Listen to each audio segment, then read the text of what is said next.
ফাতেমাতু জোহরা রাদিয়াল্লাহু তাআলা আনহাকে খাওয়াইলেন। খাওয়ানোর পরে আমার ইমাম হাসান ও হোসাইন রাদিয়াল্লাহু তাআলা আনহু ওনারা যেন আব্বা আছে মা আছে, অতএব ইমাম হাসান ও হোসাইন রাদিয়াল্লাহু তাআলা আনহু বাড়ির বাইরে যেন খেলাধুলা আপনার শুরু করেছে। বাচ্চা ছেলে খেলাধুলা তিনাদের হলো আলাদা, আর আমাদের বর্তমানে আমাদের ছেলেদের মেয়েদের খেলাধুলা হলো আলাদা। আমার ইমাম হাসান ও হোসাইন রাদিয়াল্লাহু তাআলা আনহু যখন খেলাধুলা করতেন, লাফালাফি করতেন, আর আল্লাহর নাম কবার নেওয়া যায়, আমার নবীর নাম কবার নেওয়া যায়, এই প্রতিযোগিতা করতেন। আর এখন বর্তমানে বাবাজি ভাইরা এখন 3 বছর 4 বছর 5 বছরের হোক না কেন, আগে 3 বছর 4 বছর 5 বছরের বাচ্চা আল্লাহ আল্লাহ রসুল আল্লাহ পড়েছে, কারণ মা বাবা শিখিয়েছে। আর এখন বর্তমানে আমাদের 3 বছর 4 বছর 5 বছরের বাচ্চা আল্লাহ বলে না, মোহাম্মদ বলে না, শুধু টেঙ্গে টেঙ্গে করছে। কথা বুঝলেন না? 5 বছর 4 বছর 3 বছরের ছেলেরা এখন ওই আল্লাহ আল্লাহ নাম বলে না, এখন শুধু টেঙ্গে টেঙ্গে করছে। হ্যাঁ, বাড়িতে বুঝলেন বাচ্চা বাচ্চা ছেলেগুলো টেঙ্গে টেঙ্গে করছে। তা আমি বললাম যে আরে এই টেঙ্গে টেঙ্গে মানে কি? এত শব্দের কোনো অর্থই খুঁজে পেয়েছে না। হ্যাঁ, তো বলছে যে আর বলিও না, এই মোবাইলে একটা দেখেছে টেঙ্গে টেঙ্গে, তাই টেঙ্গে টেঙ্গে করে বেড়াচ্ছে। এখন মোবাইলে তো সবই পাওয়া যায়, শুধু নাম লিখতে পারলেই হলো, বলতে পারলেই হলো। তো মোবাইলে ইউটিউবে যাই আমি টেঙ্গে টেঙ্গে লিখলাম, লেখার পরে বাহির করছি, তো একটা বুঝলেন বড় টাকওয়ালা ছেলে একবারে কালো কুচকুচে বাহির হয়ে আইসা টেঙ্গে টেঙ্গে করছে। এই টেঙ্গে টেঙ্গে আর কোনো মানে নাই, মতলব নাই, আপনি বুঝতে পারবেন না। ওর ভাষায় হয়তো ওই ভাষার হয়তো একটা অর্থ আছে, কিন্তু আমরা অর্থ বাহির করতে পারবো না। কিন্তু ওই বাচ্চারাই ওটাকে সেভ করে নিয়েছে ব্রেনের মধ্যে, আর কিছু হলেই বলছে টেঙ্গে টেঙ্গে। বেরাদার, আজকে ওই টেঙ্গে টেঙ্গে করে জান্নাত পাওয়া যাবে না, আর ওই ছেলেদের সঠিকভাবে লালন পালন করা যাবে না। এখন বাচ্চাদের খাওয়াতে গেলে কার্টুন লাগবে, কথা বুঝলেন না? যদি কার্টুন না দেন বাচ্চাকে খাওয়াইতে পারবেন না। বাচ্চা মা বলছে বেটা খেলে, তুমি সে মোবাইল জুড়িয়ে দাও, নাহলে খাওয়া না। এখন মোবাইল জুড়িয়ে দিয়েছে, খাবে কি মোবাইলের দিকে নজর। মা ভাত মেখে লিয়ে রেডি, এখন চোখ আছে মোবাইলের দিকে, আর মুখটাকে দিয়েছে ঘুরিয়ে বলে দাও, খাবার দিয়ে দাও। এখন ছেলে চিন্তা করছে যদি মুখ যদি খুলে আলাদা করে দেওয়া হইতো, তো মাকে দিয়ে একদম যত খাবার দিবি দে, আর আমার যত কার্টুন দেখার আমি তত দেখেলি। হ্যাঁ বাবাজি ভাইরা, ইমাম হাসান ও হোসেন রাদিয়াল্লাহু তাআলা আনহুর ওনাদের খেলা ছিল আলাদা, আর আমাদের বর্তমানে বাচ্চাদের ছেলেদের খেলাধুলা হলো আলাদা। আমার ইমাম হাসান ও হোসেন রাদিয়াল্লাহু তাআলা আনহু ওনারা খেলাধুলা করতেছে, এমত অবস্থায় দেখছেন যেন একজন মানুষ ঘোড়ার পিঠে চাপিয়া যেন দন্দল করে যেন চলতে আরম্ভ করেছে। ইমাম হোসেন বলতেছে, ভাই ওই লোকটা কিসের পিঠে চেপে আছে? বলে ওই লোকটা ঘোড়ার উপরে চেপে আছে। বলে ভাই ঘোড়ার উপরে চাপতে কেমন লাগে? বলে ঘোড়ার উপরে চাপতে বড় ভালো লাগে, কারণ হইল ঘোড়ার উপরে চাপলে হাঁটতে লাগে না, পরিশ্রম করতে হয় না, কষ্ট হয় না, এক জায়গা থেকে অপর জায়গা আমাদের চলে যাওয়া হয়। বলে ভাই তুমি কি চেপেছ? ইমাম হাসান বলে না না আমি চাপি নাই, তবে বুঝতে পারছি, কারণ ইমাম হাসান রাদিয়াল্লাহু তাআলা আনহু হলেন বড়, ইমাম হোসেন রাদিয়াল্লাহু তাআলা আনহু হলেন ছোট। ইমাম হোসেন বলতেছে, ভাই গো এই ঘোড়ার উপরে যদি এত আরাম হয়, আমি হোসেন এই ঘোড়ার উপরে চাপতে চাই। ইমাম হাসান রাদিয়াল্লাহু তাআলা আনহু বলে, ও ভাই হোসেন আমাদের বাড়িতে তো ঘোড়া নাই, আমার নানার বাড়িতে ঘোড়া নাই, আমাদের বাড়িতে ঠিক মতো খাবার জোটে না, আমরা কেমন করে ঘোড়া আমরা পুষতে পারবো? আমাদের দ্বারা ঘোড়া পোষা সম্ভব নয়, অতএব আমরা ঘোড়ার উপরে চড়তেও পারবো না, অতএব এই জিদ করিও না, ঘোড়া আমাদের না, আমরা ঘোড়ার উপরে চাপতে পারবো না। ও হোসেন ঘোড়ার উপরে তোমারও চাপা হবে না। হোসেন রাদিয়াল্লাহু তাআলা আনহু বলে, ভাই গো আমি ঘোড়ার উপরে যখন চাপবো বলেছি, আমি ঘোড়ায় যতক্ষণ পর্যন্ত না চাপবো ততক্ষণ পর্যন্ত আমার আরাম না।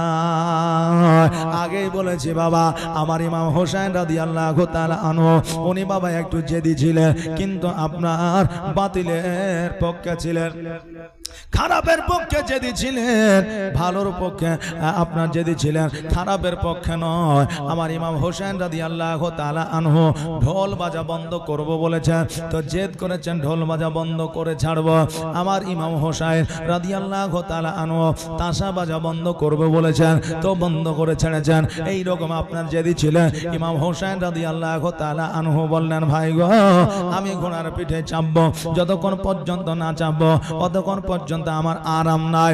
হাসান বলল, ভাই কেমন করে তোমাকে ঘোড়ার পিঠে চাপায়? ঘোড়ার পিঠে চাপানোর মতো সম্বল কিন্তু আমাদের নাই, আমরা ঘোড়ার পিঠে তোমাকে চাপাইতে পারবো না। ইমাম হোসেন বলল, ভাই গো, আজকে ঘোড়ার পিঠে যদি আমাকে না চাপাও আমি কান্না করতে লাগবো, আমার কান্না বন্ধ হবে না। হাসান বলল, ভাই রে, তুমি কান্না করো আর যাই করো, আজকে আমাদের যেহেতু ঘোড়া নাই তোমাকে ঘোড়ার পিঠে চাপাতে পারবো না। ইমাম হোসেন রাদিয়াল্লাহু তাআলা আনহু যেন বাবা ধুলোবালির মধ্যে গড়াগড়ি দিতে লাগলো আর যেন কান্না করতে আরম্ভ করলো। ইমাম হাসান রাদিয়াল্লাহু তাআলা আনহু বলে, ও ভাই হোসেন, আজকে তুমি যেইভাবে কান্না করো রে ভাই, আজকে তোমার এই কান্না আমার সহ্য হয় না, আজকে তুমি কান্না বন্ধ করো, নইলে আমি হাসান কান্না করতে আরম্ভ করব। ভাই কাঁদলে বাবা, অপর ভাই কিন্তু আপনার চুপ করে থাকতে পারে না, কান্না চলে আসছে। আজকে ভাই ভাই যতই দুশ্মনী থাক না কেন, আজকে অপর কোন মানুষ যখন ভাইয়ের প্রতি আঘাত করে ওই ভাই দাঁড়িয়ে থাকতে পারে না। ও বাবাজি ভাইরা, আজকে ইমাম হাসান রাদিয়াল্লাহু তাআলা আনহু ইমাম হোসেনের পাশে বসে গিয়া ইমাম হাসানও যেন কাঁদতে আরম্ভ করলে আর বলে, ভাই হোসেন কাঁদিও না, কাঁদিও না, যেহেতু আমাদের ঘোড়া না, আমরা তোমাকে ঘোড়ার উপরে চাপাতে পারবো না, তবে ভাই শোনো, আমরা যদি কোনোদিন ঘোড়া নিতে পারি আমরা তোমাকে ঘোড়ার উপরে চাপাবো। ইমাম হোসেন যেন কোনো মতে আপনার কথা শোনে না, কান্না করে ধুলোবালিতে গড়াগড়ি দিয়া। ইমাম হাসানও যেন কান্না করে। আমার নবী পাক সাল্লাল্লাহু তাআলা আলাইহি ওয়াসাল্লাম ওই পথ দিয়ে মসজিদে নামাজ পড়ার জন্য যেন অগ্রসর হয়েছে। দূর থেকে দেখতে পায় আমার নবীজি ইমাম হাসান ও হোসেন রাদিয়াল্লাহু তাআলা আনহু যেন ধুলাবালিতে গড়াগড়ি দিয়ে কান্না করে। নবী আমার ছুটতে ছুটতে গিয়া ইমাম হাসান ও হোসেন রাদিয়াল্লাহু তাআলা আনহুকে বুকের মধ্যে জড়ায়া ধরলেন আর বলতেছে, হাসান ও হোসেন, তোমরা কেন কান্না করো? তোমরা কি দুই ভাই মারামারি করেছ? তোমরা কি দুই ভাই কোন রকমের ঝামেলা করেছ? কারণ পিঠাপিঠি যদি ভাই থাকে দেখবেন বেশি মারামারি হয়, দেখবেন বেশি ঝামেলা হয়, কিন্তু এই বলে তাদের প্রতি যে একে অপরের মহব্বত নাই তা নাই। দেখবেন দুই সন্তানকে বিছানার মধ্যে খাটের উপরে শুয়ে রেখে এসেছেন, সকালবেলায় দরজা খুলে যখন দেখবেন একজনের পা তার মুখের দিকে, অপরজনের পা তার মুখের দিকে, থাকে কি থাকে না?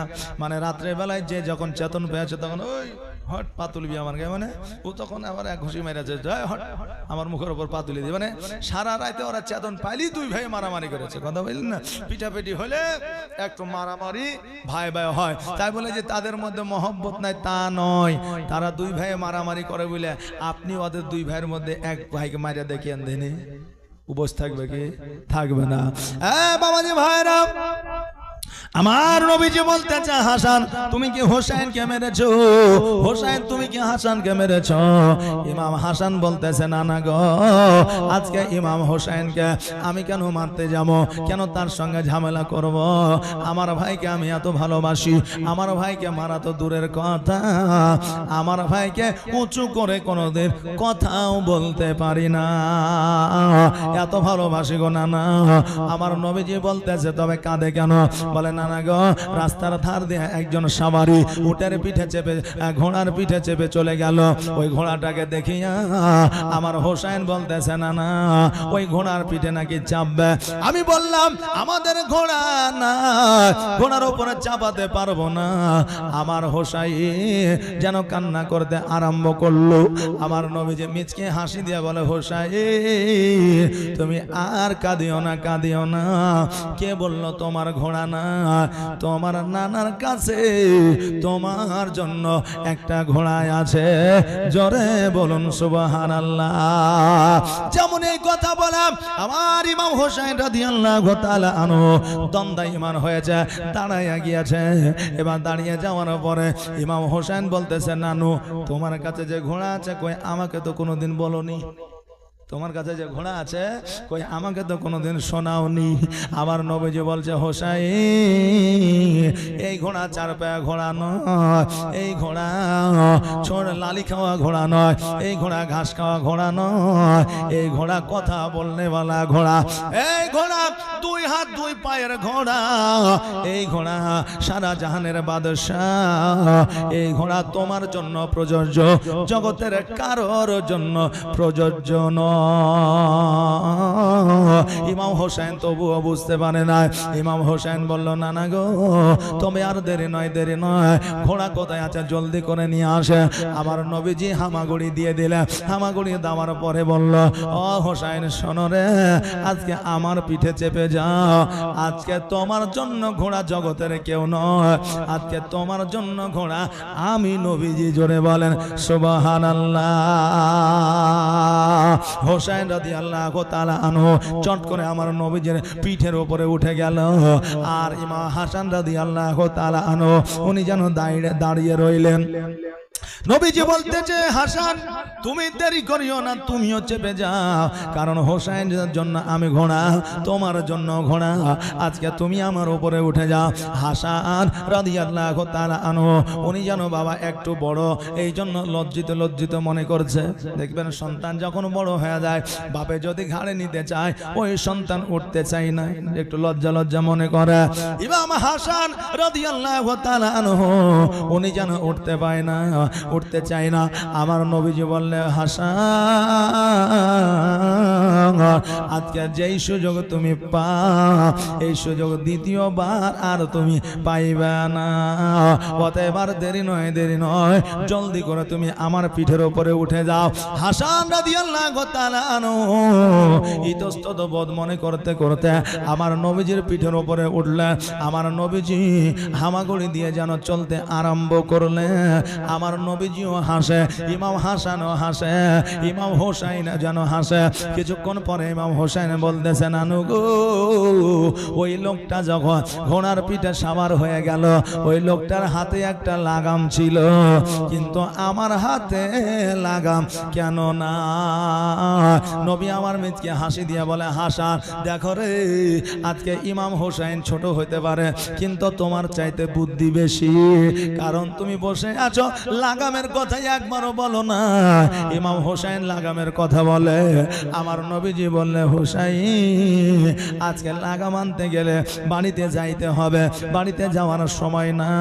আমার পেছনে যে চুলগুলো আছে ওই চুলগুলোকে তুমি লাগাম বলে ধরে না, ওই চুলগুলোকে তুমি লাগাম বলে ধরে নাও।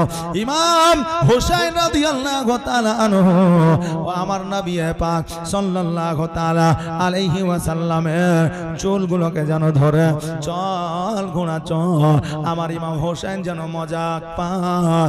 আমার ইমাম হাসান বলতেছে হোসেন আর নয়, আর নয়, আমার নবীজির পৃষ্ঠে থেকে নেমে যাও।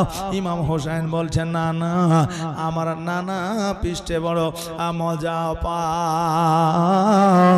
সাহাবিয়ে কেরামগণ যখন দেখলেন আমার নবীজির পৃষ্ঠে ইমাম হাসান ও হোসেন চেপেছে আর আমার নবীজি চলতেছে।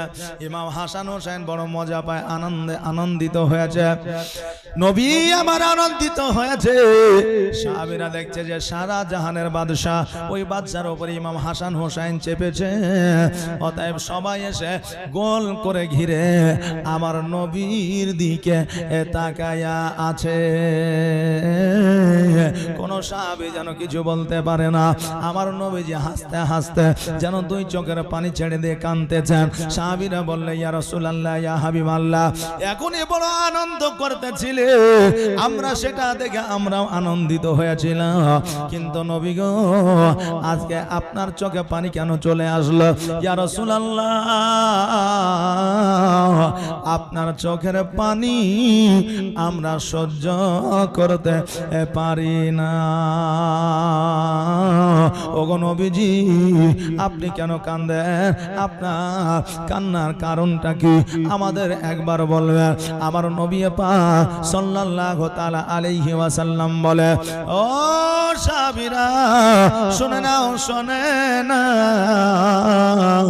আজকে যে ইমাম হাসান ও হোসেন সারা জাহানের বাদশাহ আকা মাওলা মুহাম্মদুর রাসূলুল্লাহ সাল্লাল্লাহু তাআলা আলাইহি ওয়াসাল্লামের পিঠের উপরে উঠেছে। আজকে ওই ইমাম হাসান হোসেনের জগতের মধ্যে দুশমন তৈরি হবে আর কারবালার ময়দানে ইমাম হাসান হোসেনকে শহীদ করবে। আর ইমাম হাসান হোসেন যে হোসেনের যে দুশমন হবে সে আর অন্য কেউ নয়, আমারই কাছের একজন সাহাবীর সন্তান। যখন এই কথা বললেন সকল সাহাবী বলে, ইয়া রাসূলুল্লাহ, ইয়া হাবিবাল্লাহ, নবী গো কোন সাহাবীর সন্তান আমার ইমাম হাসান হোসেনের দুশমন হবে? কে এমন অভাগ্যবান জগতের মধ্যে আছে? কার কপাল পোড়ায় আছে? আমার নবীজি বললেন একজন সাহাবী আছে। সাহাবীরা বললেন, হুজুর গো নামখানা একবার বলে। নবী আমার বললেন, শোনো, আজকে নামটা যদি বলে দিই তার কোনো অসুবিধা হতে পারে। সাহাবীরা বললেন, হুজুর গো আপনার কথা মোতাবেক আমরা চলি, আপনার কথা ছাড়া কোনো দিকে আমরা যাই না। অতএব হুজুর আপনি যেটা বলবেন সেটাই আমরা শুনবো। অতএব নামখানা শুধু একবার বলে দেন। আমার নবী পাক সাল্লাল্লাহু তাআলা আলাইহি ওয়াসাল্লাম বললেন, আমার সাহাবীর মধ্যে একজন বিখ্যাত সাহাবী আছে, সেই সাহাবীর সন্তান আমার ইমাম হাসান হোসেনের দুশমন হবে। যে সাহাবীর নাম হলো আমিরে মুয়াবিয়া। সঙ্গে সঙ্গে আমিরে মুয়াবিয়া আমার নবী পাক সাল্লাল্লাহু তাআলা আলাইহি ওয়াসাল্লামের কাছে আসিয়া দুই চোখের পানি ছেড়ে দিয়ে বলে, ইয়া রাসূলুল্লাহ, ইয়া হাবিবাল্লাহ, নবী গো আমি আপনাকে এত ভালোবাসি, আমি আপনার জন্য নিজের প্রাণ কুরবান করে দিতে পারি। অতএব আমার সন্তান ইমাম হাসান হোসেনের দুশমন হবে। ইয়া রাসূলুল্লাহ, আপনি যেটা বলে দেন সেটা কোনোদিন মিথ্যা হতে পারে না। ওগো নবীজি, আমার সন্তান যদি ইমাম হাসান ও হোসেনের দুশমন হয়, আমি কথা দিলাম, আমি যতদিন পর্যন্ত পৃথিবীতে হায়াতে থাকব ততদিন পর্যন্ত বিবাহ করব না। যেহেতু আপনাকে ভালোবাসি গো নবী, আপনার জন্য আমি প্রাণ দিতে রাজি আছি। কারণ হইল জগতের মধ্যে মানুষকে ভালোবাসবেন, বন্ধুকে ভালোবাসবেন, সুযোগ পাইলে পেছন থেকে ছড়া মারবে। আর আমার নবীজিকে যদি ভালোবাসেন এই জগৎ মঙ্গল হবে, পরের জগৎ মঙ্গল হবে। এই জন্য বলছে, ভালো যদি বাঁচতে হয় নবীকে বাসো, জান যদি দিতে হয় নবীকে দিও। সরে বলেন, ইয়া রাসূলুল্লাহ, ভালো যদি বাঁচতে হয় নবীকে বাসো, জান যদি দিতে হয় নবীকে দিও।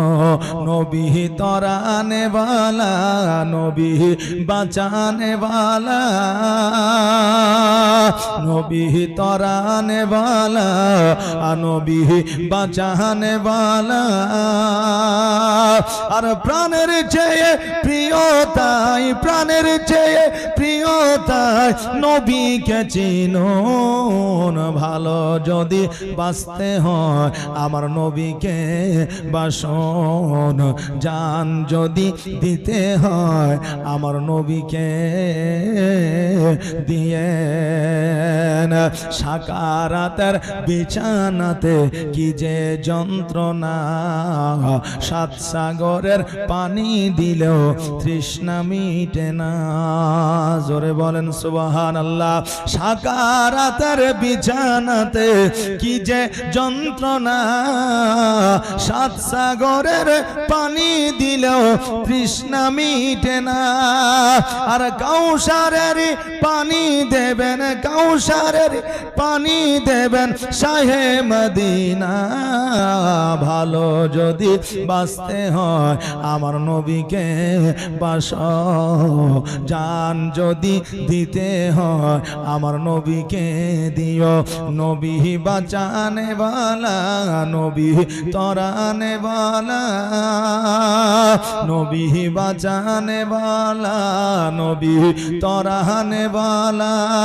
আর প্রাণের চেয়ে প্রিয়তাই প্রাণের চেয়ে প্রিয়তাই নবীকে চিনুন ভালো যদি বাঁচতে হয় আমার নবীকে বাসুন আল্লাহুম্মা সাল্লি আলা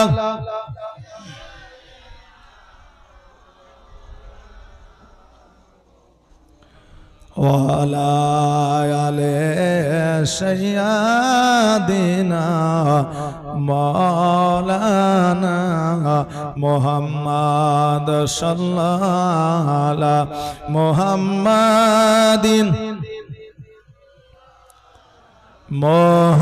मोहम्मद हरदम ज़बान से निकालो पाक नामे मोहम्मद हरदम ज़बान से निकालो शफियाना मोहम्मद আমার আমিরে মুআবিয়া বললেন হুজুর গো কথা দিলাম যতদিন পর্যন্ত আমি হায়াতে থাকবো ততদিন পর্যন্ত আমি আমিরে মুআবিয়া আর বিবাহ করব না যেহেতু আমার সন্তান ইমাম হাসান হুসাইনের দুশমন হবে আমি ইমাম হাসান হুসাইনের দুশমন হতে দিব না আমিরে মুআবিয়া বাড়ির দিকে গেলেন বাড়িতে যাওয়ার পরে আমিরে মুআবিয়া দিনগুলো অতিবাহিত করতে লাগলেন আমার নবী যেই কথা বলে দেয় সেই কথা কোনোদিন মিথ্যা হয় না কারণ পাহাড় হিলতে পারে পর্বত হিলতে পারে আসমান জমিন এক হয়ে যেতে পারে কিন্তু আমার নবীর কথার নড়চড় হবে না কিয়ামত পর্যন্ত হবে না আমিরে মুআবিয়া সকালবেলায় যখন বিছানা থেকে উঠলেন বিছানা থেকে ওঠার পরে যখন বাথরুমে গিয়েছে প্রস্রাবের দ্বারা এত যন্ত্রণা আমিরে মুআবিয়া যেন সহ্য করতে পারে না সঙ্গে সঙ্গে আমিরে মুআবিয়া আমার নবীর কাছে হাজির হইলেন আমার নবীর কাছে হাজির হইয়া আমার নবীজিকে সালাম দিলেন নবীজিকে বললেন ইয়া রাসূলুল্লাহ ইয়া হাবিবাল্লাহ নবী গো আজকে আমার এমন একটা রোগ হয়েছে আমি যেন বলতেও পারি না সহ্য করতেও পারি না আমার নবীজি বলে আমিরে মুআবিয়া রোগের কাছে কোনো লজ্জা করলে হবে না দেখবেন রোগ যদি যার আছে লজ্জা করে যদি ডাক্তারের কাছে না বলেন ডাক্তার সঠিক ওষুধ দিবে না আর সঠিক ওষুধ যদি না দেয় ওই মানুষের রোগ ভালো হবে না বাবাজি ভাইরা আমার মায়েরা আমিরে মুআবিয়া বললে হুজুর গো আমি যখন প্রস্রাব ফিরতে যাই আমার প্রস্রাবে বড় যন্ত্রণা আমি সহ্য করতে পারি না নবী আমার বললে আমিরে মুআবিয়া তুমি এই জায়গায় একটু দাঁড়ায়া যাও আমি তোমার জন্য ওষুধ নিয়ে আসি দাওয়া নিয়ে আসি আমার আল্লাহ তাবারাক তাআলা ডাক দেয়া বলে জিবরাইল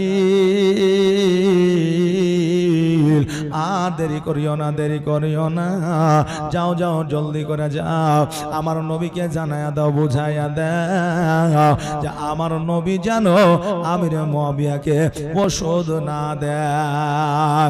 কারণ নবী গো, আপনি যদি আমিরে মুয়াবিয়াকে ওষুধ দিয়ে দেয়, আপনার ওষুধে আমিরে মুয়াবিয়ার রোগ ভালো করতে আমি আল্লাহ বাধ্য হব। এই জন্য আমার নবী যে দাওয়া দিয়ে দেয়, নবী যে দোয়া চায়, আমি আল্লাহ কবুল করে নি। অতএব নবী গো, আপনাকে দাওয়া দিতে হবে না, এই খবরটা পৌঁছে দাও। হযরতে জিবরিল আলাইহিস সালাম আমার নবীজির কাছে আসলেন, আসার পরে বলে, ইয়া রাসূলুল্লাহ, ইয়া হাবিবাল্লাহ, নবী গো, আপনি আমিরে মুয়াবিয়াকে ওষুধ দিবেন না। এই জন্য ওষুধ দিবেন না, যখনই ওষুধ খাবে ভালো হবে, আমিরে মুয়াবিয়া বিবাহ করবে না। আর আমিরে মুয়াবিয়া যদি বিবাহ না করে, তার সন্তানাদি হবে না। অতএব ইয়া রাসূলুল্লাহ, তার জন্য ওষুধ দেওয়া যাবে না। নবী আমার বললে, এ জিবরিল, তবে তার অসুখ কি করে ভালো হবে? জিবরিল আলাইহিস সালাম বললেন, ও ইয়া রাসূলুল্লাহ, ইয়া হাবিবাল্লাহ, নবী গো, তার জন্য দুনিয়ার কোনো দাওয়া প্রযোজ্য নয়। আমিরে মুয়াবিয়া বিয়ে করলে তার সমস্ত রোগ ভালো হয়ে যাবে। জগতের মধ্যে এমন যুবক আছে দেখবেন অনেক রোগ বালা হয়, কিন্তু বিয়ের পরে তাদের রোগ বালা দূর হয়ে যায়। ও বাবাজি ভাইরা, এমন রোগ আছে যেই রোগটা বিয়ে না করলে আপনার সারে না। এই জন্য বলবো বাবারে, ছেলে মেয়ের বয়স হলে, ছেলে মেয়ের সময় হইলে বিয়ে দিয়ে দাও। কারণ যে বলে বিয়ে দিলে বউ আমাকে পুষতে হবে, ছেলে রোজগার করে না, আমার রাসূল বলেছেন ওই বান্দার আল্লাহর উপরে ভরসা নাই। কারণ রুজির মালিক তো আল্লাহ, নাকি বলেন? রুজির মালিক আল্লাহ, তো কমসে কম ওই রুজিক দিবে কে? আল্লাহ দিবে। হায়াতের মালিক আল্লাহ। এখন আপনি যদি মনে করেন যে আমি ছেলের বিয়ে দিব, আর বিয়ে দেওয়ার পরে ছেলে তো রোজগার করে না, বউ আমাকে পুষতে হবে, এটা ভুল কথা। কারণ জগতের মধ্যে বিনা রোজগারে সবাই রুজি পায়, শুধুমাত্র আমাদের কি রোজগার করতে হয়। কথা বুঝলেন না? আল্লাহ আমাদের খাওয়ায় আর আল্লাহ আমাদের চলায়। বাবজি ভাইরা, একজন মাওলানা ওয়াজ করেছে যে আল্লাহ আমাদের খাওয়ায়, এক নাদান মুসল্লি বুঝলেন বাড়িতে যাইয়া চুপ করে বসে আছে, আর মা খাবার নিয়ে যায়, বেটাকে বলছে বেটা খায়ালে, বলছে খাবো না। বলে কেন খাবি না? বলছে এমনি খাবো না।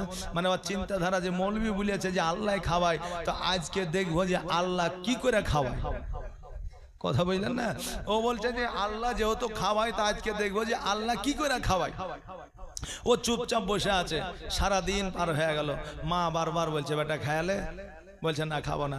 এখন সারাদিন না যদি খায়া থাকে তাহলে খিদা লাগবে না? লাগবে না? খিদা লাগবে।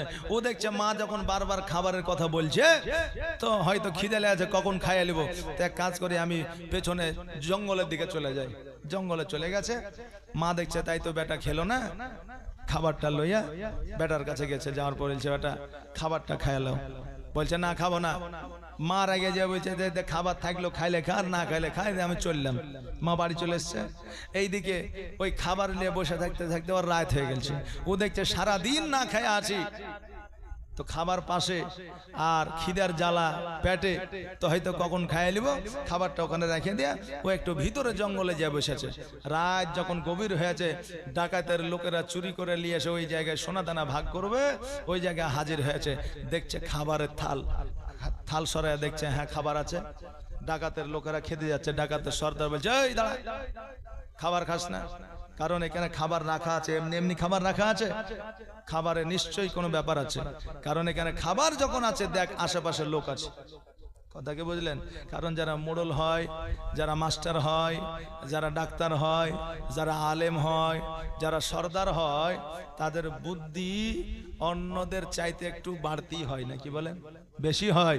তো এখন সর্দার বলছে এই দাঁড়া, আশেপাশে নিশ্চয়ই কেউ আছে, খোঁজ। খুঁজতে খুঁজতে দেখছে যে হ্যাঁ একজন বসে আছে। ওকে ডেকে নিয়ে আসলে, শোন খাবার কার? তো বলছে আমার। খাসনি কেন? তুমি এমনি খাইনি। তো তুই এখানে কেন? বলছে এমনি আছি।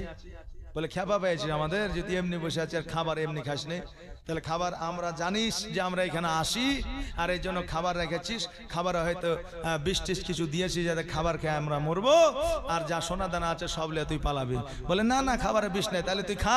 তো বলছে খাবো না। যেমনই বলেছে খাবো না অমনি বললেন 2-4 চড়, আর যেমন 2-4 চড় মেরেছে অমনি খাইতে আরম্ভ করে দিয়েছে। কারণ মারের চাইতে বড় ওষুধ জগৎ আর কিছু নাই, কথা বুঝলেন না। দেখবেন অনেকেই বলে জিনে ধরেছে, ভূতে ধরেছে, আসলে কিছুই নাই, বুঝলেন, ওর বদমাইশি। এবার তাকে নিয়ে যায় ওঝার কাছে, যখন ফেলে দেওয়া হয় আর ওই কঞ্চি আর নিমের ডাল দিয়ে যখন 2-4 বাড়ি মারা হয়, তখন ভূত আর কোন দিকে পালিয়ে যায়, কথা বুঝলেন না, কোন থেকে আউট হয়ে যায়। তো মারের চাইতে বড় ওষুধ আর নাই বাবা। তো কথা হলো যে যখন 2-4 চড় মারেছে তখনই কিন্তু খাইতে আরম্ভ করে দিয়েছে। এবার ডাকায় তোকে ছেড়ে দেয়, যা বাড়ি যা। বাড়ি চলে এসছে, সকালবেলায় মৌলবীর কাছে হাজির। যাওয়ার পরে বলছে হুজুর ওয়াজ জি করেছেন, তো ওয়াজ একটু দেখে শুনে করিয়েন। বলে কেন? বলে যা আছে সবগুলা খুলে বলিয়েন। বলে কেন, কি হয়েছে বুঝবে তো? বলে আপনি ওয়াজ করলেন যে আল্লাহ খাওয়ায় আল্লাহ চলায়, তা আমি দেখলাম যে আল্লাহ কি করে খাওয়ায় তাই দেখবো, কিন্তু এটা তো বলেন যে না খাইলে আল্লাহ মাইরা মাইরা খাওয়ায়। এটা তো বলেননি যে না খাইলে আল্লাহ মাইরা মাইরা খাওয়ায়। আমি আজকে আল্লাহ আমাকে মাইরা মাইরা খাওয়াইছে, অতএব এই কথাটা বললে তো আমি নিজে নিজেই খাই নিতাম। ভাবছি ভাইরা, তো এটা মনে করিয়েন না যে রুজির মালিক আল্লাহ, তাই বলে যে আল্লাহ আমাদের খাইয়ে দিবে, মুখে দিয়ে দিবে খাবার, এটা নয়। কারণ আমাদের হাত দিয়েছে, পা দিয়েছে, মুখ দিয়েছে, জিহ্বা দিয়েছে, চোখ দিয়েছে, নাক দিয়েছে। খাবার কেমন বোঝার জন্য নাক দিয়েছে, দেখার জন্য চোখ দিয়েছে, স্বাদ নেওয়ার জন্য জিহ্বা দিয়েছে, মুখে দেওয়ার জন্য হাত দিয়েছে, কর্ম করার জন্য হাত পা দিয়েছে। বেরাদার, তো রুজির মালিক হচ্ছে আল্লাহ। অতএব সন্তানের বিয়ে দিলে খাওয়াবে কি বা খাওয়াবো কি এইরকম চিন্তা ভাবনা করিয়েন না, কারণ খাওয়াবে তো আল্লাহ, কথা বুঝলেন না, খাওয়াবে তো আল্লাহ। এখনকার ছেলেরাও হয়েছে চালাক, বুঝলেন না। বাপকে প্রশ্ন করছে, আব্বা আমার বিয়ে দিয়ে দাও। এখন বাপ বলছে তুই তো খাটিস না, করিস না, তো খাওয়াবি কি? তো বলছে যে আমার বাড়িতে কেন আমার বোন ছিল, বোনের তো বিয়ে হয়ে গেছে, তা আমার বোন যেটা খাইতো আমার বউ এসে ওটাই খাবে। জি হ্যাঁ, তা আমার বউ এসে ওটাই খাবে, তো বিয়েটা দিয়ে দাও। এখন ছেলেদের মেয়েদের আপনার বাপ মাকে বিয়ের কথা বলতে একটুকু ইতস্তত বোধ মনে হয় না। পছন্দ হলেই মাকে না হে বাপকে এসে বলছে অমুক গ্রামে অমুক জায়গায় একটা বউ দেখেছি, তুমি যে দেখে আসো, যদি হয় তাহলে ওই মেয়েটাকেই বা ওই ছেলেটাকেই বিয়ে করবো। এখন বাপ মা তো মডার্ন, কথা বুঝলেন না, বলে আমাদের ছেলে মেয়ের কাছে কোনো ব্যাপার না, আমরা বসে বসে গল্প সল্প সবই করি, একসঙ্গে টিভি দেখি, একসঙ্গে মোবাইল দেখি। এখন তো প্রত্যেকে প্রায় মোটামুটি মডার্ন, কথা বুঝতে পারলেন বাবাজি। তবে বিয়ের সময় হলে বিয়ে দিয়ে দেন, কারণ বিয়ে দিলে জেনা থেকে ছেলেরা মেয়েরা মুক্তি পায় এবং আপনার অনেক গুনাহ থেকে বেঁচে যায়, এবং তাদের সংসারে তাদের বাড়িতে আল্লাহর তরফ থেকে রহমত বর্ষিত হয়ে। জোরে বলেন সুবহানাল্লাহ। হ্যাঁ বাবাজি ভাইরা আমার, দয়ার নবী মায়ার নবী সাল্লাল্লাহু তাআলা আলাইহি ওয়াসাল্লাম বলে, হে আমিরে মুআবিয়া, আমার আল্লাহ তাবারাক তাআলা তোমাকে ওষুধ দিতে বারণ করেছে। আজকে তুমি বিবাহ করে নাও, আর তুমি বিবাহ করে নিলে আজকে তোমার রোগ বালা ভালো হয়ে যাবে। আজকে যদি তুমি বিবাহ করে নাও তোমার রোগ বালা ভালো হয়ে যাবে। আমিরে মুআবিয়া বললেন, হুজুর গো, আমার যদি প্রাণও চলে যায় আমি তবুও বিবাহ করব না। ইয়া রাসূলুল্লাহ, আমি বাড়ির দিকে গেলাম। আমিরে মুআবিয়া রাদিয়াল্লাহু তাআলা আনহু বাড়ির দিকে যেন চলে গেলেন। এবার বাড়ির দিকে যাওয়ার পরে একদিন, 2 দিন, 3 দিন, 4 দিন, 5 দিন, 7 দিন অতিবাহিত করতে আরম্ভ করলেন। আস্তে আস্তে রোগ যেন বেড়ে যায়, যন্ত্রণা যেন বেড়ে যায়। দেখবেন আপনার একটা ছোট্ট রোগ যদি আপনি পুষে রাখেন, একদিন ওই রোগটা বড় আকৃতি, বড় আপনার ধরনের হয়ে যাবে। এবার আমিরে মুআবিয়া রাদিয়াল্লাহু তাআলা আনহু উনি চিন্তা করে, আল্লাহ গো, আমার রোগ তো বা বেড়ে যায়, আমার রোগ তো বড় হয়ে যায়, আল্লাহ বিবাহ না করলে রোগ তো ভালো হবে না। এই জন্য আমিরে মুআবিয়া চিন্তা করলেন এমন একজনকে বিবাহ করব যার সন্তান আদি হবে না। আমি যদি এখন একটা বাঁজা মেয়েকে বিবাহ করি হয়তো তার সন্তান হইতে পারে, যদি একটা বিধবা মেয়েকে বিয়ে করি তবু হয়তো তার সন্তান হতে পারে, কিন্তু 60 বছর অতিক্রম করলে ওই মা সন্তান গর্ভে ধারণ করতে পারে না। কারণ আমরা কানুনে শরিয়াতে পড়েছিলাম যে একজন নারী যখন 60 বছর অতিক্রম করে চলে যায় তখন ওই নারী সন্তান গর্ভে ধারণ করতে পারে না। আর এই জন্য আমিরে মুয়াবিয়া রাদিয়াল্লাহু তাআলা আনহু রাবিরা বর্ণনা করেছেন 70+ একজন বয়সী একজন বৃদ্ধ মহিলাকে বিবাহ করেছিলেন। আল্লাহ তাবারাক তাআলা স্বামী ছাড়া নারীর গর্ভে সন্তান দিতে পারে, আর 70 বছরের বেশি হয়ে গেলে ওই নারীর গর্ভে কি সন্তান দিতে পারে না। আমিরে মুয়াবিয়া রাদিয়াল্লাহু তাআলা আনহু 70+ একজন নারীকে বিবাহ করলেন। এবার বিবাহ করার পরে তার সঙ্গে যখন ঘর সংসার শুরু করলেন, একদিন আল্লাহ তাবারাক তাআলা ও আমিরে মুয়াবিয়ার স্ত্রীর গর্ভে সন্তান আমার আল্লাহ দিলেন। জোরে বলুন সুবহানাল্লাহ। কারণ হইল আল্লাহর মহিমা বোঝা বড় দায়। আল্লাহ সমুদ্রকে ডাঙা করতে পারে, আর ডাঙাকে সমুদ্র করতে পারে, গ্রামকে আপনারা ফাঁকা মাঠ করতে পারে, মরুভূমি করতে পারে, মরুভূমিকে আপনার গ্রাম বানায় দিতে পারে, শহরকে গ্রাম করতে পারে, গ্রামকে শহর করতে পারে। আমার আল্লাহর মহিমা বোঝা বড় দায়। আমার আল্লাহ যেটা চায় সেটাই হয়। আল্লাহ যেটা জানে দুনিয়ার মানুষ সেটা জানে না। আজকে এত গরম পড়তেছে, আমরা হয়তো অনেকে বলছি আল্লাহর কি ময়া নাই, দয়া নাই, যে আল্লাহ এত গরম দিছে কেন? জি বলছি না, বলছি না যে আল্লাহর কি ময়া নাই, দয়া নাই। হ্যাঁ বাবা, এই গরমে নিশ্চয়ই আমাদের উপকার আছে, এই জন্য আমার আল্লাহ গরম দিয়েছে। কারণ হইল আল্লাহ যেটা দেয় সেটা আমাদের ভালোর জন্যই দেয়। আজকে এত গরম আমাদের দিয়েছে, সাপ দেখবেন এই গরমে নিজের শরীরের মধ্যে বিষ রাখতে পারে না, বিষটাকে আপনার উগলে দেয়, মাটির মধ্যে ছেড়ে দেয়, তার নিজের বাসার মধ্যে ছেড়ে দেয়। আর ওই বিষের যে আপনার একটা ক্ষমতা আছে, ওই ক্ষমতায় দেশে যত জীবাণু আছে ওই বিষের হাওয়াতে সমস্ত জীবাণুগুলোকে নষ্ট করে দেয়। জোরে বলেন সুবহানাল্লাহ। এই গরমে আপনার শরীরটা ঘেমে আছে, আপনার এই গরমে আপনার গা দিয়ে ঘাম ঝরে যায়, আপনার শরীরে রোগবালা হওয়ার আশঙ্কা কমে যায়, আপনার হার্ট অ্যাটাক হওয়ার আশঙ্কা কমে যায়, আপনার রোগবালার ইউনিটি পাওয়ার যেন কমে যায়। অতএব রোগ বিরোধ করার যে ক্ষমতা এটা আপনার শরীরে বৃদ্ধি পায়। বাবাজি ভাইরা, এটা বিজ্ঞানের কথা।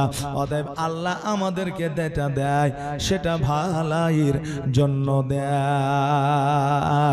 ও বাবাজি ভাইরা, এত গরমের মধ্যে যদি আমরা আল্লাহ পাক রব্বুল আলামিনকে সন্তুষ্ট করতে পারি, হয়তো আমার নবী আমাদের সাক্ষাতে চলে আসবে।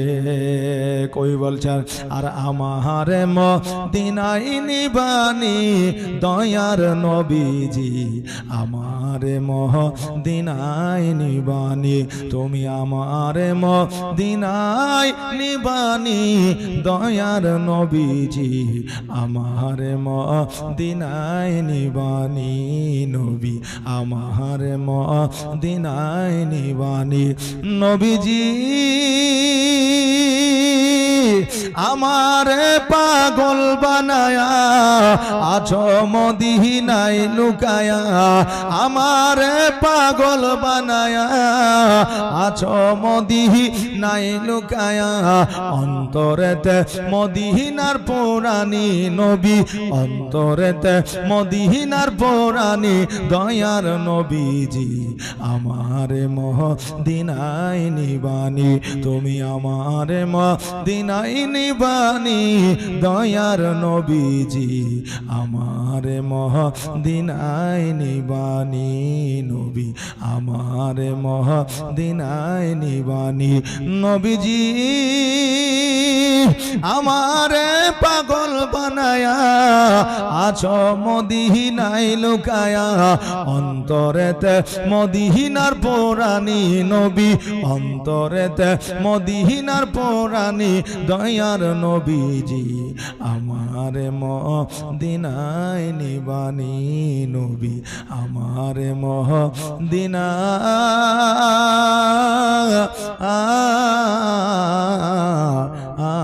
নিবানি। আল্লাহ সাল্লাল্লাহু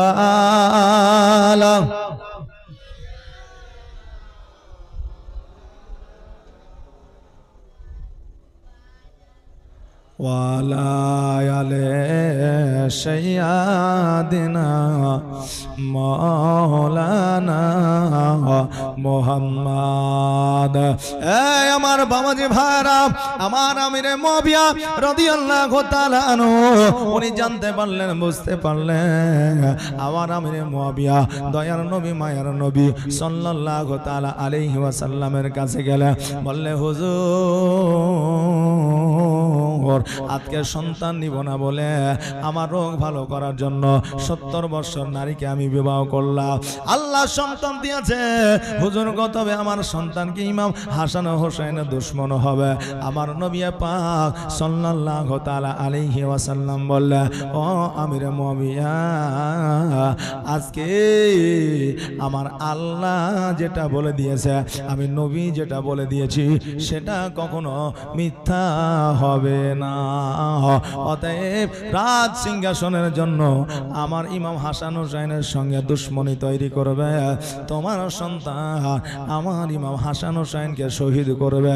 আমিরে মুআবিয়া বললে, হুজুর রাজপ্রাসাদ তো আমার নাই, রাজ সিংহাসন তো আমার নাই, রাজপ্রাসাদ আমি কোথায় পাবো?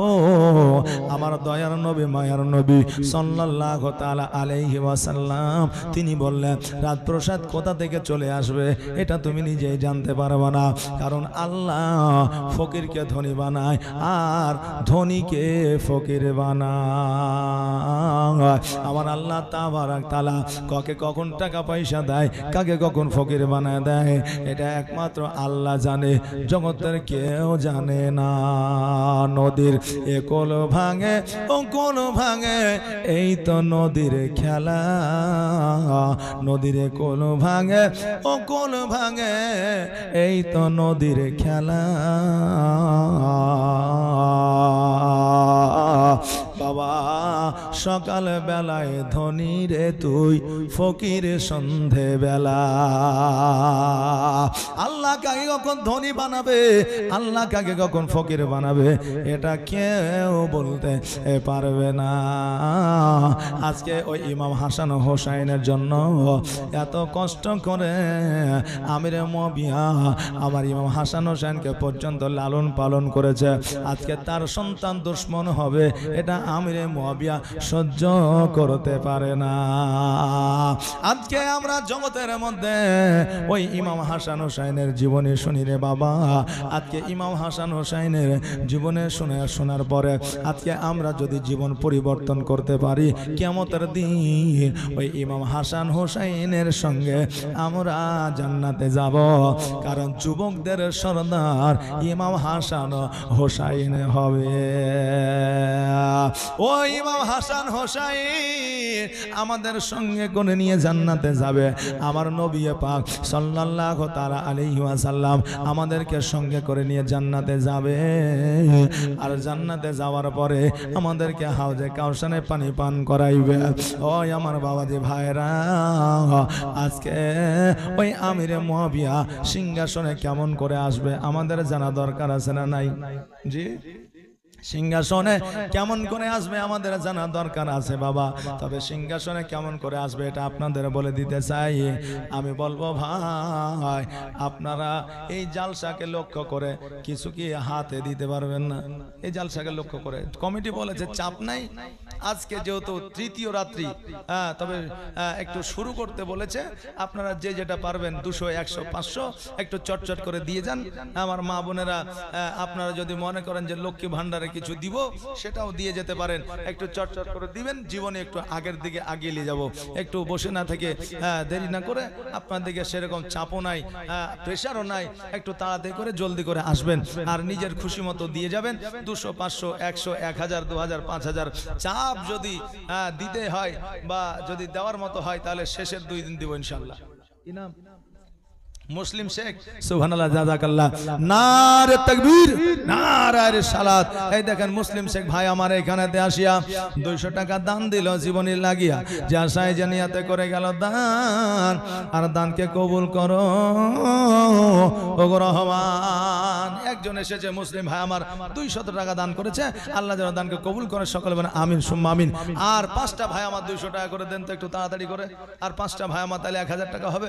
200 টাকা করে একটু জলদি করে আসেন, কারণ হলো বাবাজি ভাইরা একটা আপনার প্যান্ডেল করলে লাইট জ্বালালে আমি এতিম হয়ে কাঁদি না কেন তোমরা বলতে পারো, আমি এতিম হয়ে কাঁদি না কেন তোমরা বলতে পারো, এতিম ছিলেন আমার নবী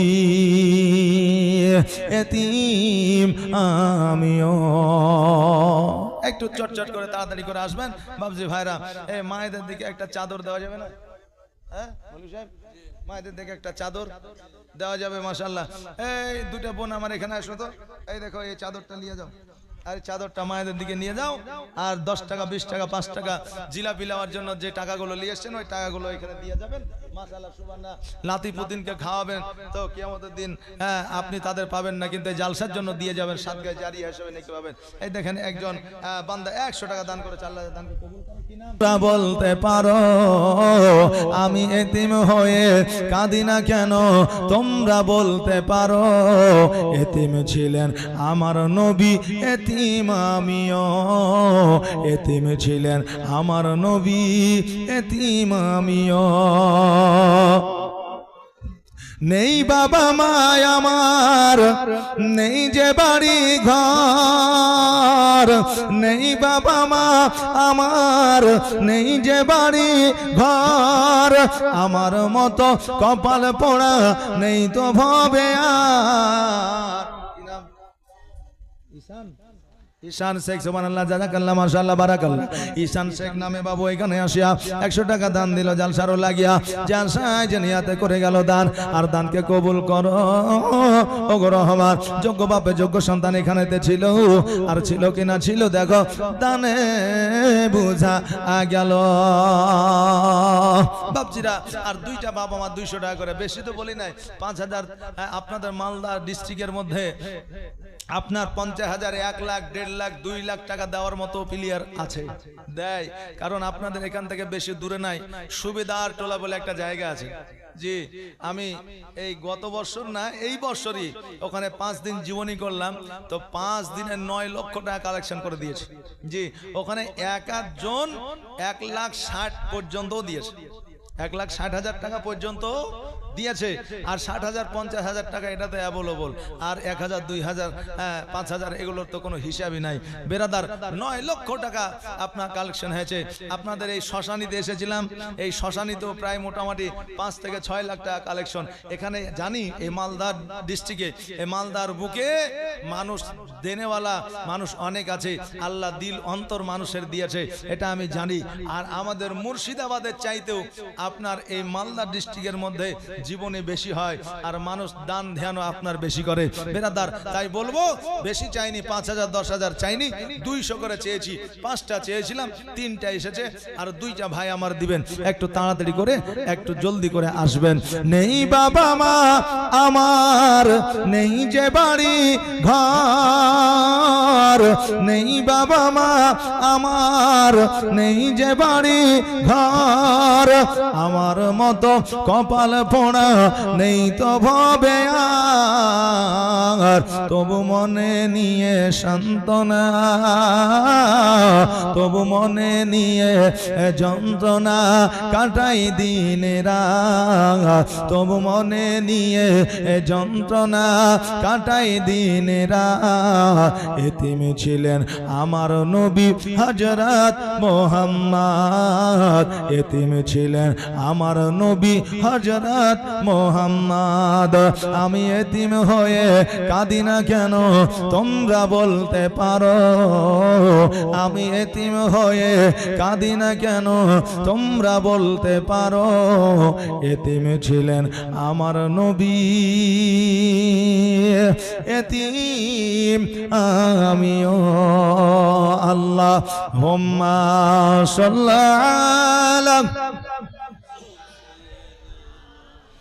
মৌলানা মুহাম্মদ ওয়ালা আলে মৌলানা মুহাম্মদ। ও বাবাজি ভাইরা, আমার দয়ার নবী মায়ার নবী সাল্লাল্লাহু তাআলা আলাইহি ওয়াসাল্লাম বললেন, ও আমার সাহাবীরা, আজকে ইসলামের জন্য তোমরা কিছু দান করো। সঙ্গে সঙ্গে সমস্ত সাহাবী যে যেটা পারলো আমার নবীর হাতে দিয়ে দিল।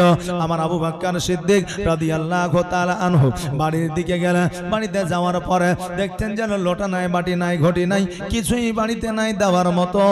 একটা সুই ছিল, ওই সুইটাকে নিয়ে এসে আমার নবীর হাতে দিল। জোরে বলেন সুবহানাল্লাহ। সকল সাহাবী বলে, আবু বকর এই সুইটা কি কাজে লাগবে, কিসের জন্য তুমি নবীকে দিলে? আবু বকর বলে, শোনো রে, আমার নবীজি চেয়েছে, আর আমার নবীজির চাওয়ার জন্য আমি যদি না দিই, কাল কিয়ামতের দিনে আমাকে জবাব দিতে হতে পারে। এই জন্য বাবাজি ভাইরা, আজকে আমি আমার নবীর হাতে সুইটা দিয়ে দিলাম, যাতে কিয়ামতের দিন জবাব দিতে না হয়। আমার আল্লাহ তাবারাক তাআলা যখন আমাকে জিজ্ঞাসা করবে তুমি সুই কেন দিয়েছিলে, আমি বলবো আমার দেওয়ার মতো কিছুই ছিল না, এই জন্য আমি সুই কেন দিয়েছি আমার নবীকে, যেন আমার নবী চেয়েছে আর আমি দিই না, এই কথা যেন কিয়ামতের দিনে না বলতে হয়। তাহলে আবু বকর সিদ্দিক রাদিয়াল্লাহু তাআলা আনহুর উনার মন মানসিকতা কেমন ছিল বাবাজি ভাইরা, আমার মায়েরা। তাই আসেন বিরাদান মিল্লাতে ইসলামিয়া,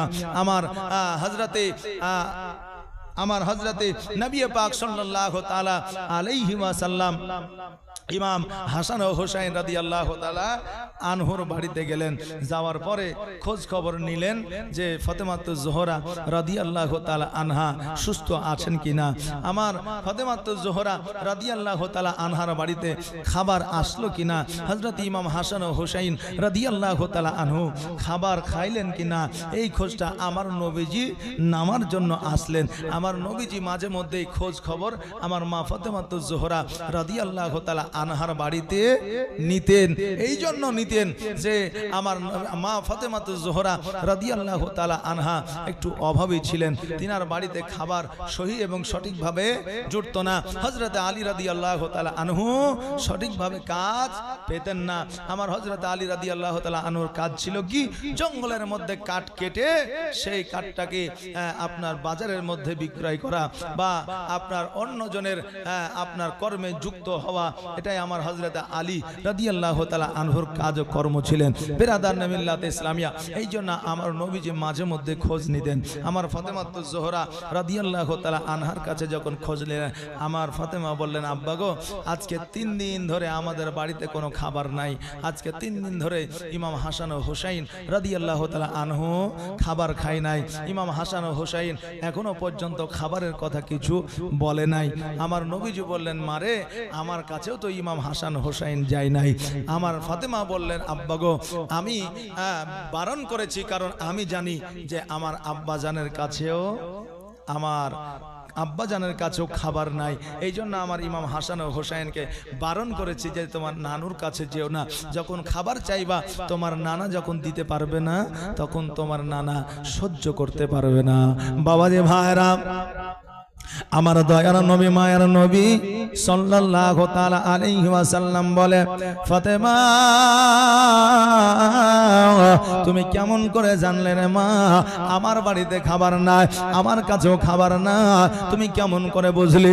আমার ফাতেমা তো জোহরা রাদিয়াল্লাহু তাআলা আনহা বললেন, ইয়া রাসূলুল্লাহ, ইয়া হাবিবাল্লাহ, নবী গো, আজকে আপনার কাছে খাবার থাকলে আপনি আমার বাড়িতে আসেন, ইমাম হাসান হোসেনের খোঁজ খবর নেন।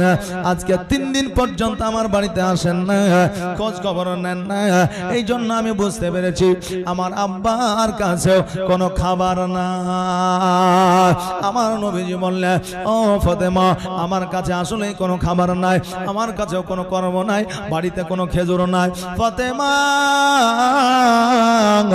আজকে আমি বাড়ির দিকে যাই, কারণ ইমাম হাসান হোসেন যখন আমার কাছে আসবে খাবারের জন্য বলবে, আমি হয়তো খাবার দিতে পারবো না।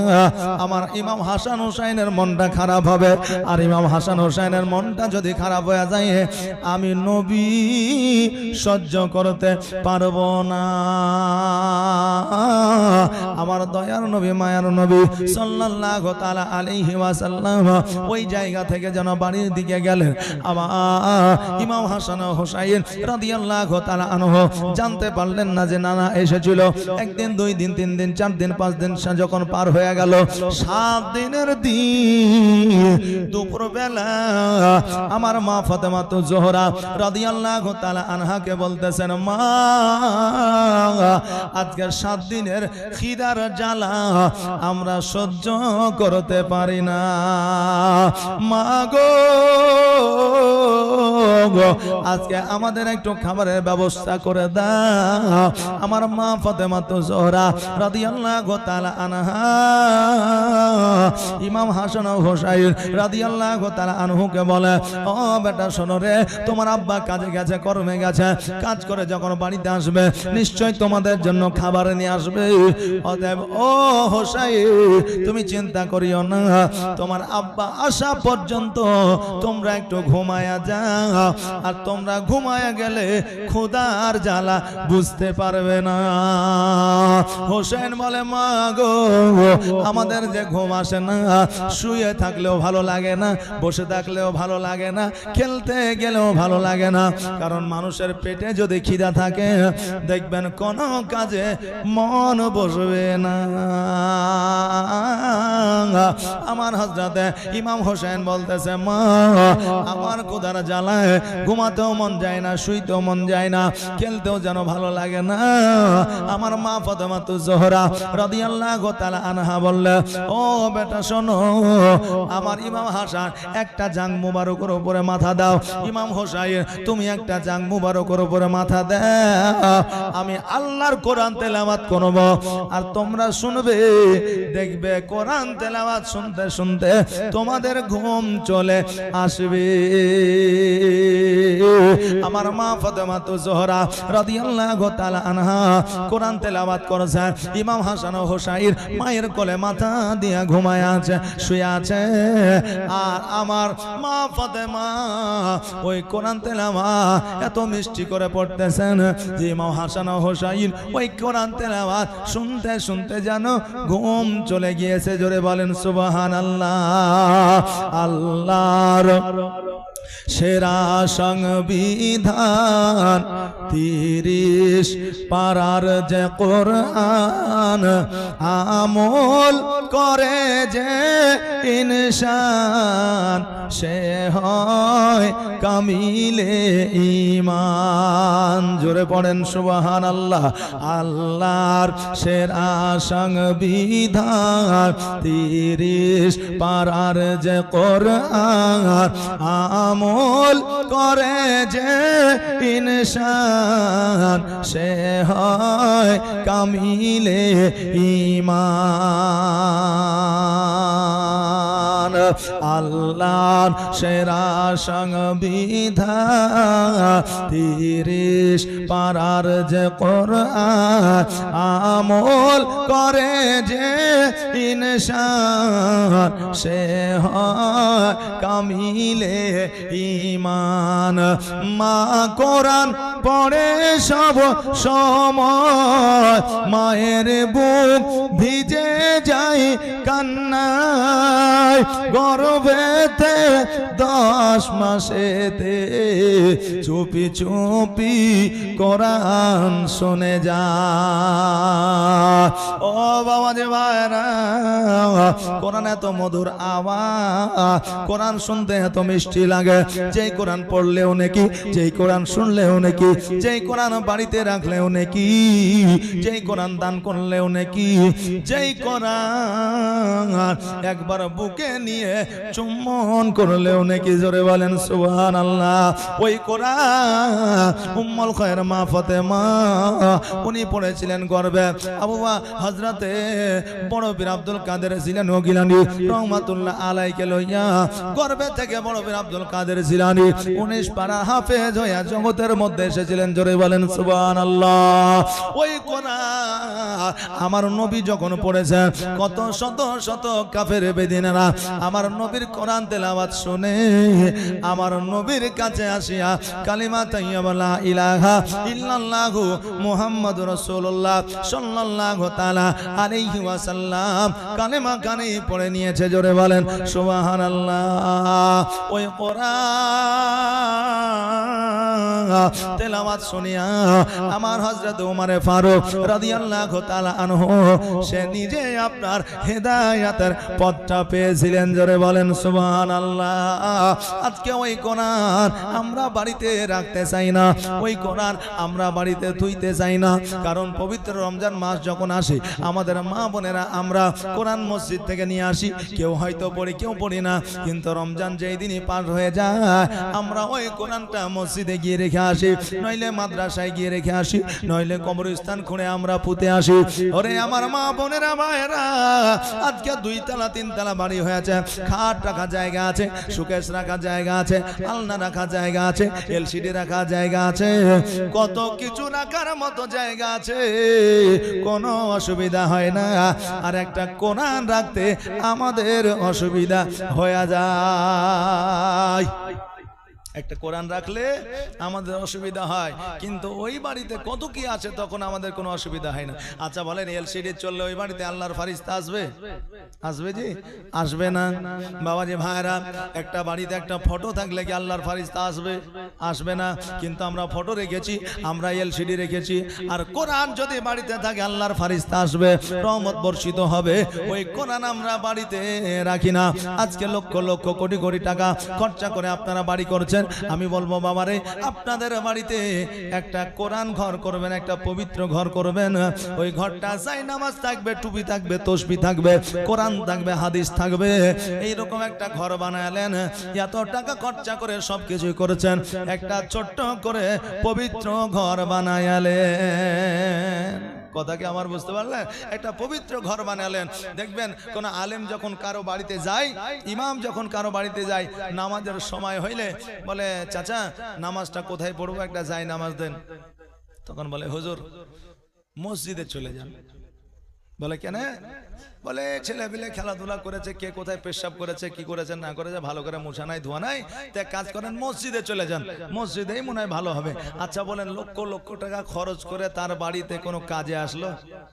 যে বাড়িতে লাখ লাখ টাকা খরচ করলে, যে বাড়িতে নামাজ পড়া যাবে না, যেই বাড়িটা পবিত্র নাই, সেই বাড়িতে এত টাকা খরচা করে কি লাভ? যে ওই রকম একটা ঘর তৈরি করেন, যাতে ওই ঘরের কোরআন রাখা হয়, হাদিস রাখা হয়, টুপি রাখা হয়, তসবিহ রাখা হয়, যাই নামাজ রাখা হয়, এবং 2-1 জনের যাতে নামাজও পড়া হয়। এইরকম একটা ঘর তৈরি করেন। এত ঘর তৈরি করছেন, একটা এরকম ঘর তৈরি করেন। আল্লাহ তাবারাক তাআলা আমাদের সকলকে যেন সেই তৌফিক দান করেন।